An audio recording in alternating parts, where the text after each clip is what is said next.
Hello, ladies and gentlemen, and those beyond the binary. This is the Socialist podcast, the second episode. I am one of your hosts, Ruben, And I'm Kyle. and we're very glad you're here. We are going to dedicate this episode, our second episode, to trying to define some terms that will come up in later episodes. And if you have delved into socialism at all before this podcast, you will likely have encountered. We're trying to start our listener base off with a foundation that includes some definitions of these common words, because I know early on in my process of getting to understand socialism, there were a lot of words that when I would read, my eyes would just sort of skip over them. A lot of these words are quite old. A lot of these words come from other languages, and it's going to be really helpful for you. So, yeah, we're just going to go through and define some words. So, phenomenal introduction, Ruben. Thank you. Our first term of this episode is capitalism. And I think that we all kind of have some concept of what capitalism is. Obviously, I think that most of us listening exist under capitalism. But if I was going to describe capitalism from a socialist perspective, I would say that it's a system primarily built on worker exploitation. Now, to some of you, that might be contentious, and I can understand why. But if you allow me to explain myself, I would say that there's a fundamental inequality, a contradiction between the workers and the bosses under capitalism, and it's an antagonistic relationship, right? Like, so the boss's job is to always maximize profits no matter what. The laborer's job is to work as little as possible for as much money back as possible. So these two are irreconcilable. There's nothing that we can do to find a middle ground here. So under a capitalist system, the bosses have the power and the workers effectively don't. And if Yeah, you take that concept and you stretch it societally, you'll find that it's not even really just the workers. It's other types of people as well. We have racial divides. We have consumerist, oppression, right? But the heart of it, Marx identified the heart of capitalism to really lie between the relationship of workers versus bosses. absolutely. And I think one thing that is really important about what you just said is you really highlighted the sort of the moral, or immoral, I guess you could say, uh, aspects of capitalism, and they really are. It's very appropriate to bake those into your to a socialist perspective on the very definition of the term, because as is our perspective, and as we'll continue to argue and hopefully convince some of you that are listening, those they really are inherent to it. But at its very basic, if there's somebody who really doesn't know anything, I'll be brief because there's probably not many of you out there. But capitalism is an economic system. It's not. I want to be very clear because I've heard this so many times. Capitalism is not another word for trade or um, commerce. It's not a description of buying and selling things in a market. Capitalism is an economic system in which the um, productive forces in society, the factories, the farms, et cetera, the companies are owned privately.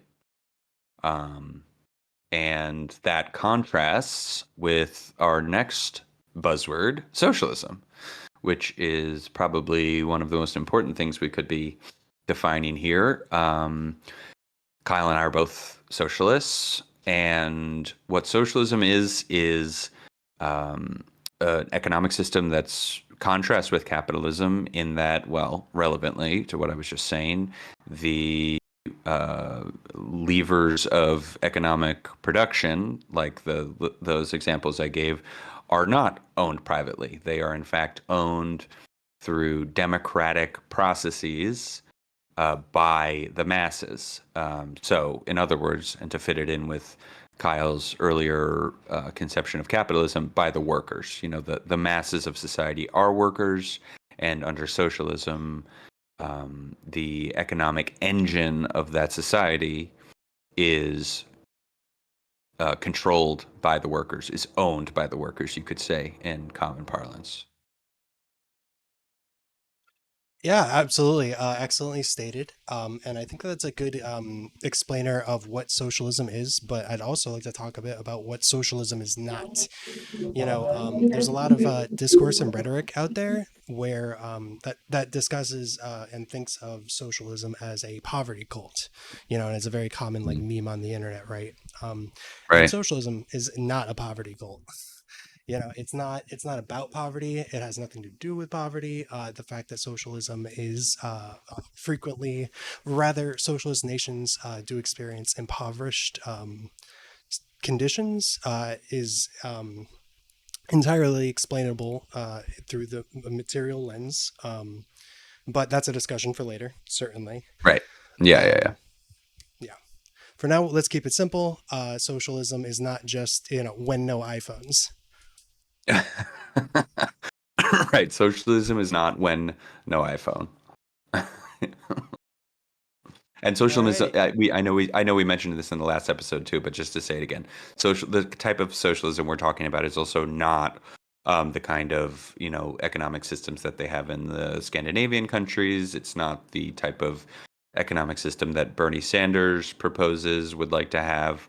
Um, it's really just what we said before. It's a fundamental difference. It's a radical different change. It would be a radical change from the economic system we have today. It's not achievable through anything that Bernie Sanders would like to happen in the next 8 years.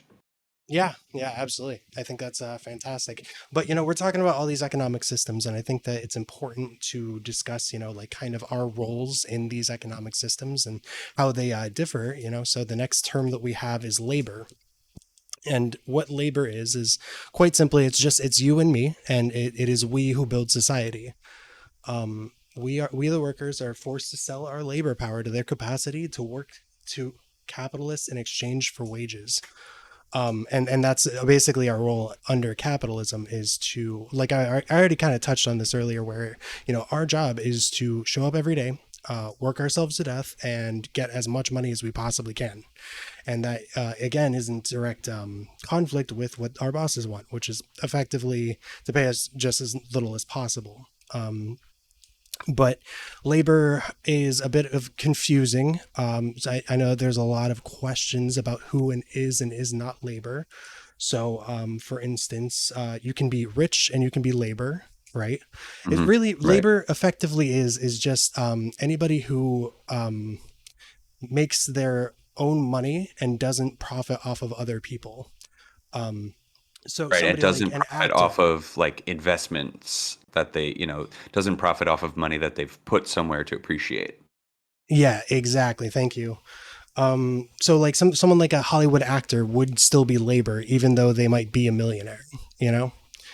Because again, socialism is not a poverty cult, and neither is labor.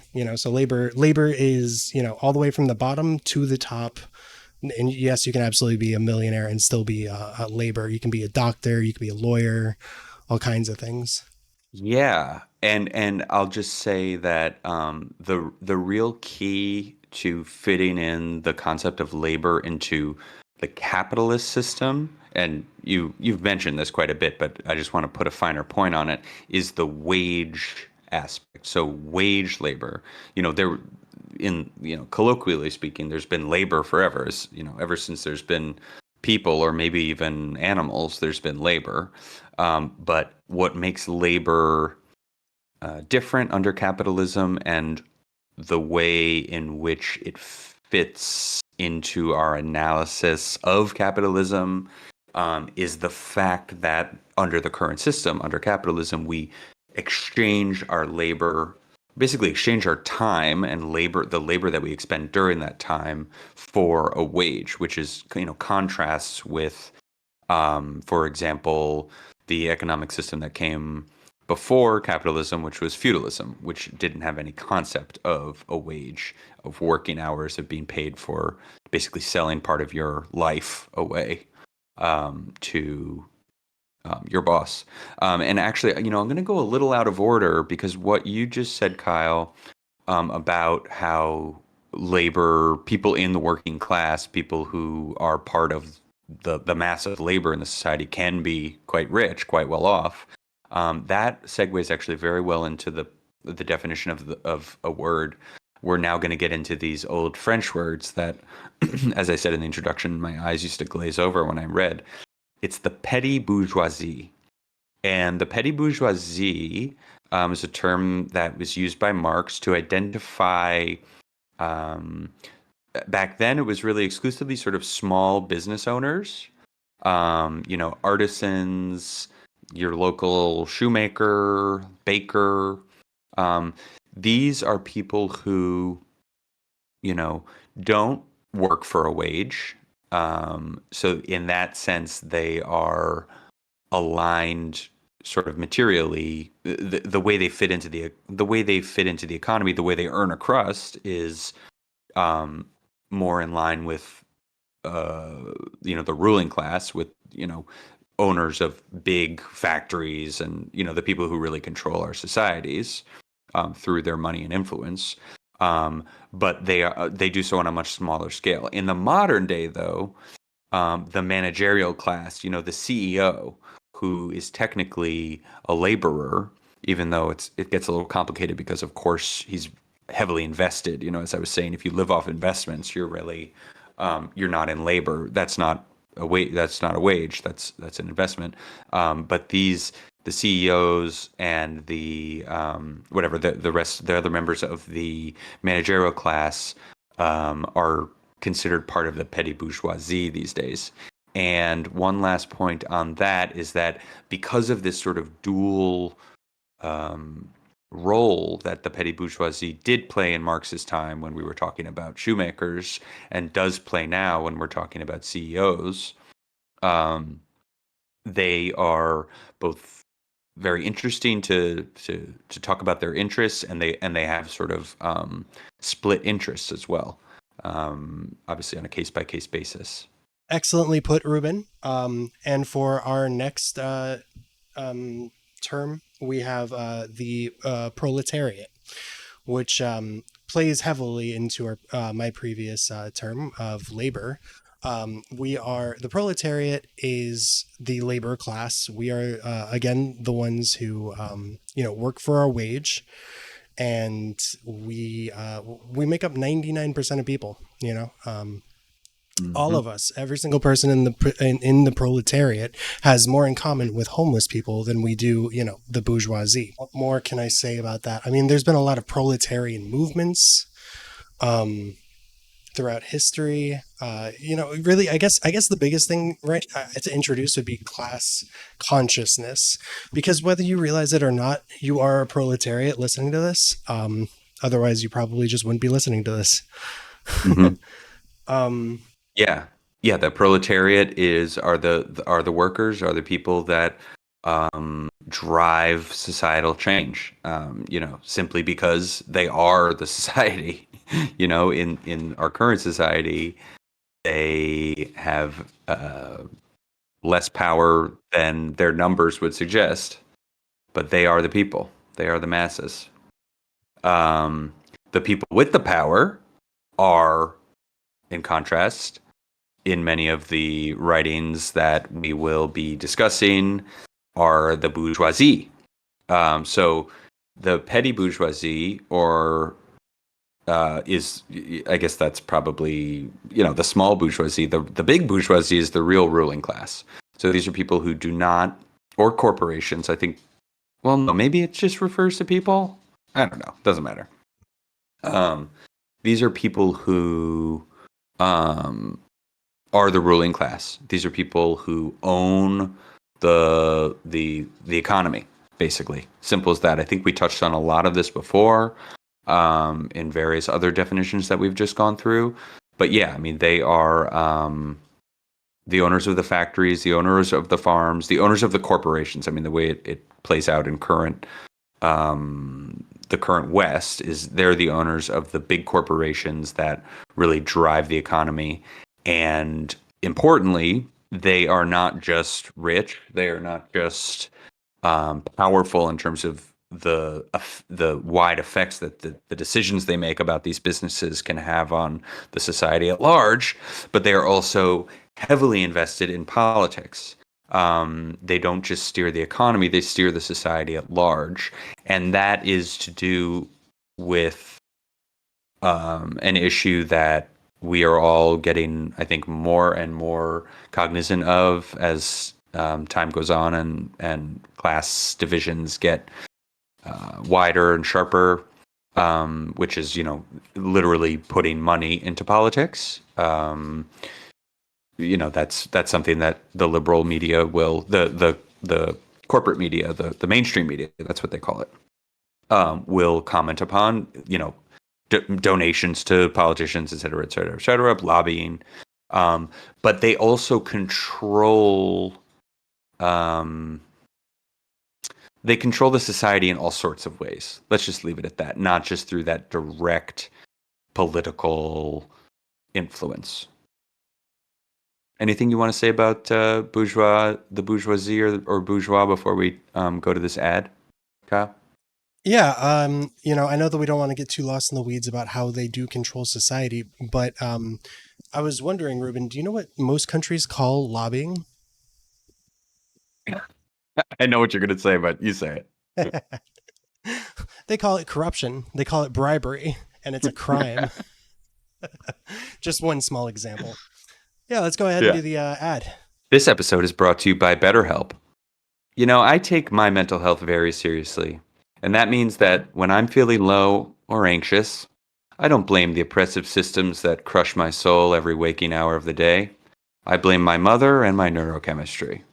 With BetterHelp, you can replace your therapist easily and quickly, just like you replace all your IKEA furniture every 2 years. BetterHelp. Therapy when you need it, as long as you can afford it.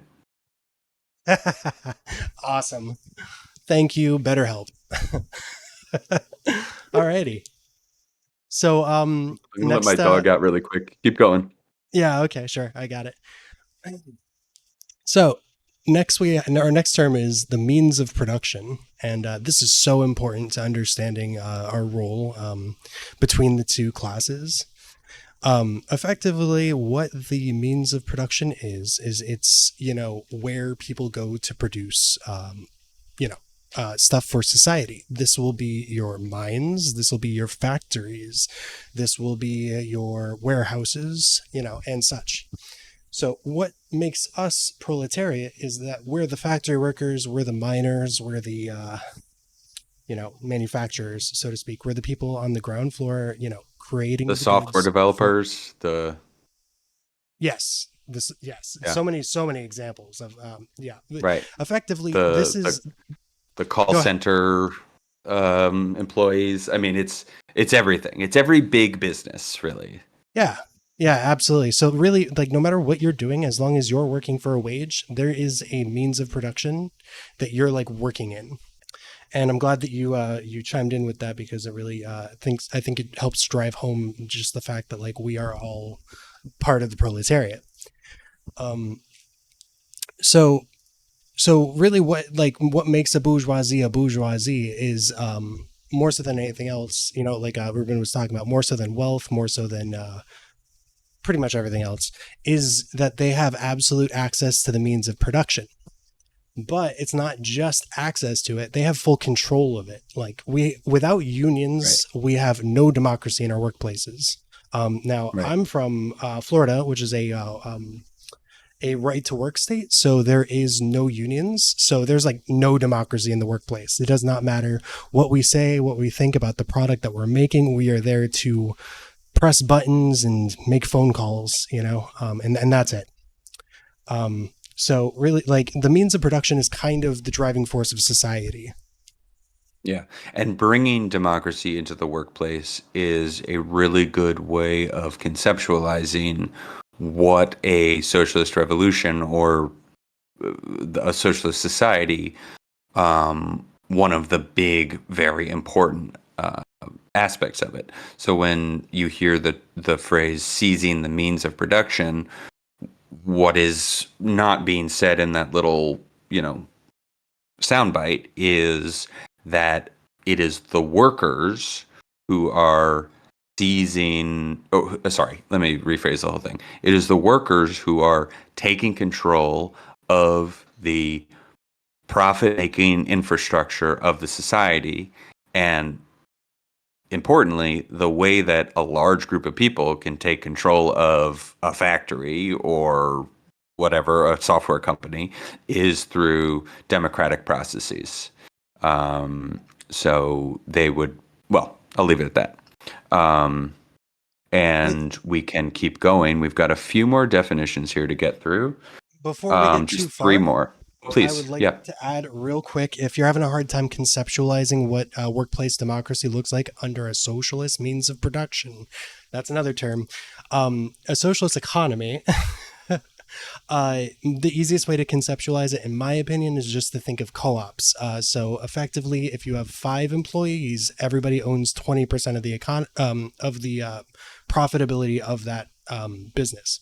That means that they invest 20%, and that means that they take home 20%, and that means that they all make decisions to a 20% effectiveness rate. That would be the simplest way of conceptualizing it. Exactly. And so so a socialized workplace, it would be a co-op, and a socialized society would, it doesn't fit that. There's not a perfect analogy from a co-op existing under capitalism to a fully socialist society, but it's definitely a helpful tool for sort of getting some understanding if you're struggling with that. Um, Next, we're going to get into private property and personal property, which again, how many memes are we going to reference here? We've got we did the no iPhone meme before. I think there's at least one other, but now we're going to do what is it? Oh yeah, the socialists are coming for your toothbrush. The communists are coming for your toothbrush. Communists, socialists, are want to say that private property is theft, that private property should be abolished. And that can be a very scary thing when you don't know what private property is. Private property is not your toothbrush. Private property is not even your home. Private property is another way of saying business property. When Marxian writers that came out of the Marxist tradition say private property, they're talking about the factories, they're talking about the machinery, they're talking about the algorithms, they're talking about the whatever, a bunch of other stuff, not your stuff. And that, well, I'll let you take it from there, Kyle. Yeah, so that brings us to the opposite, which is personal property. And this is your stuff, and none of us are interested in your stuff. Despite what the memes will tell you, we have no interest in your toothbrush. Um, you are allowed to own things under socialism, obviously. People own things under socialism right now, just fine. Hmm. Um, and I think that you did a really good job of highlighting it. I'm kind of struggling to think of like personal property is like it's your cell phone, it's your computer, it's your car, Yeah. it's your whatever that is. You are always allowed to own things. There is this conception that like, oh, there's only like so many shirts that you can wear or certain hairstyles, Right. right? Like we hear about that all the time in North Korea, Oh, which is but not true. actually, key to understand is that personal property does not include an investment property that you have. A place that you rent out for a profit. It also does not include other investments. Cash investments in the stock market. Um, so really, these are things that you need to live and thrive.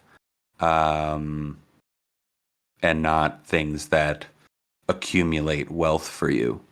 There were I just had a couple of other things. Oh, what was it that I was going to say? God damn. Okay, it's gone. Maybe it'll come back. The next and last thing on our list is that we wanted to talk about. I guess we wanted to talk about conservatism, the terms conservatism and progressivism, because those will often come in, and the relationship between those to each other and between them and socialism, I think is important to get clear at the outset here. Um, Socialism, in the understanding that we're going to be using in this podcast, is a revolutionary ideology.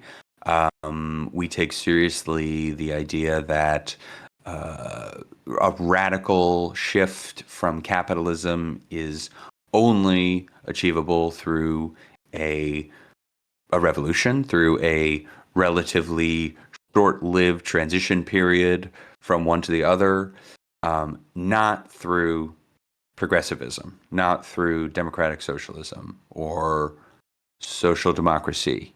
The difference between those two things I do know, I promise, but I will not.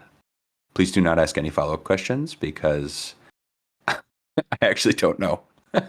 But I know that they're not revolutionary. Um, and then I guess, conservatism, if you know what progressivism is, you want to know what conservatism is. Conservatism is just sort of, or sometimes it's called reactionary politics. It's just the opposite of progressivism. You want things to stay the same. You like the status quo. You're being served by the status quo, so you would like it to continue. You certainly don't want a revolution, but you don't even want progress if you're a conservative. What I would say is that progressives are supposed to look towards the future, but in general, Democrats end up kind of just sticking to what they know, like kind of just saying, well, it's not perfect, but it's all we can get.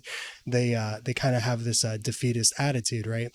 And with conservatives, they're actually usually looking back on nostalgia somewhere. And this kind of brings me to um, what I think is one of the most effective pieces of propaganda in the 21st century, which is the "Make America Great Again" Mm, banner. And the yeah. brilliance of that movement is that it's very vague, right? So what you do when Mm, you say "Make America Great Again" and you don't explain when, and you don't put your line in the sand anywhere. You leave it open to interpretation.